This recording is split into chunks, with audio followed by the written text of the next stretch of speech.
ജപ്പാന്റെ വയോജന പരിചരണ മാതൃക കേരള സർക്കാർ സ്വീകരിച്ചു. എൻ്റെ ചാനലായ കുഞ്ചപ്പൻ സെബാസ്റ്റ്യൻ 3900ലേക്ക് ഹൃദയം നിറഞ്ഞ സ്വാഗതം. ഇന്നത്തെ വിഷയം കേരളം ഗവൺമെൻറ് ജപ്പാനിലെ വയോജന പരിചരണ മാതൃക സ്വീകരിക്കൽ എന്നതാണ്. അടുത്തിടെയായി കേരളത്തിൻ്റെ പേര് കേരളം എന്നാക്കി മാറ്റിയത്. കേരളത്തിൽ കോൺഗ്രസിൻ്റെ നേതൃത്വത്തിലുള്ള പുതിയ സർക്കാർ രൂപീകരിച്ചതിന് ശേഷം കേരളത്തിലെ വർദ്ധിച്ചു വരുന്ന മുതിർന്ന പൗരന്മാരുടെ ജനസംഖ്യയെ പരിപാലിക്കുന്നതിനുള്ള ജപ്പാന്റെ മാതൃക സ്വീകരിക്കാൻ സർക്കാർ തീരുമാനിച്ചു.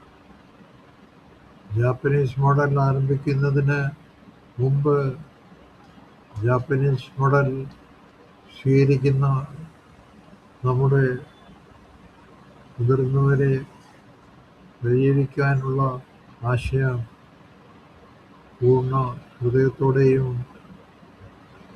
സന്നദ്ധതയോടെയും ഉത്സാഹത്തോടെയും സ്വീകരിക്കുകയും പിന്തുണയ്ക്കുകയും ചെയ്യുന്നത് സമൂഹത്തിനും പരമപ്രധാനമാണ്. ജപ്പാൻ ആദ്യമായി പദ്ധതി ആരംഭിച്ചപ്പോൾ പദ്ധതി വിജയിക്കുന്നതിന് മാറ്റങ്ങൾ ഉൾപ്പെടുത്തേണ്ടതുണ്ട്. സംസ്ഥാനത്തിൻ്റെ ഒരു ചെറിയ പ്രദേശം ഉൾക്കൊള്ളുന്ന ഒരു പൈലറ്റ് പ്രോജക്റ്റായി പദ്ധതി ആരംഭിക്കാനും പുരോഗതി നിരീക്ഷിക്കാനും ആവശ്യമായ മാറ്റങ്ങൾ ഉൾപ്പെടുത്തി വലിയ തോതിൽ മുന്നോട്ട് പോകാനും നിർദ്ദേശിക്കുന്നു. ഇതൊരു പുതിയ പദ്ധതിയായതിനാൽ നിക്ഷിപ്ത താൽപര്യങ്ങളിൽ നിന്ന് ചെറുത്തുനിൽപ്പ് ഉണ്ടാവും. ചെറുത്തുനിൽപ്പിനെ മറികടക്കുന്നതിനും ജനങ്ങളിൽ നിന്ന് പിന്തുണയും സഹകരണവും നേടുന്നതിന് നമ്മുടെ മുതിർന്നവരെ സ്നേഹത്തോടെയും കരുതലോടെയും പരിപാലിക്കുന്നതിൻ്റെ പ്രാധാന്യത്തെക്കുറിച്ച് യുവാക്കളെ ബോധവാന്മാരാക്കേണ്ടത് വളരെ അത്യാവശ്യമാണ്. മാത്രമല്ല, അവർ പ്രായമാകുമ്പോൾ അവരുടെ ഭാവി തലമുറയും അവരെ പരിപാലിക്കുകയും പിന്തുണയ്ക്കുകയും ചെയ്യുമെന്ന് ഉറപ്പ് നൽകുകയും വേണം.